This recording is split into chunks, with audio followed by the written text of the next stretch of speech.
வணக்கம் மக்களே.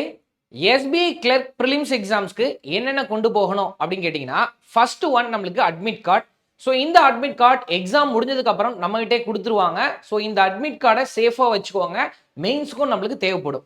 செகண்ட் நம்மளுக்கு வேலிடான ப்ரூஃப் என்ன கொண்டு போகலாம் அப்படின்னா Aadhaar, so next voter ID, pan card, so driving licence, இது எல்லாமே பேங்க் பாஸ்புக் நம்ம கொண்டு போகலாம். பட் ரீசெண்டாக நமக்கு என்ட்ரி போட்டிருக்கணும்.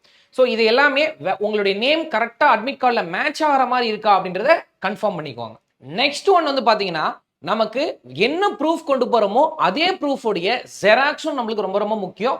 ப்ரூஃப் ஒன்றும் நம்மளுக்கு ஜெராக்ஸ் வேற ஒன்றும் கொண்டு போகக்கூடாது. ரெண்டுமே சிமிலராக நமக்கு இருக்கணும். அண்ட் தென் லாஸ்ட் திங் நமக்கு ஃபோட்டோஸ். ஸோ நீங்கள் என்ன ஃபோட்டோ அப்லோட் பண்ணீங்களோ அதே ஃபோட்டோ நமக்கு மினிமம் ஒரு 3 to 4 வச்சுக்கோங்க for your safety purpose. So கண்டிப்பாக நம்மளுக்கு ஃபோட்டோ மாற்றி கொண்டு போகாதீங்க, அதே ஃபோட்டோ கொண்டு போகுங்க. ஸோ எக்ஸாமை சிறப்பாக பண்ணுங்க. All the very best.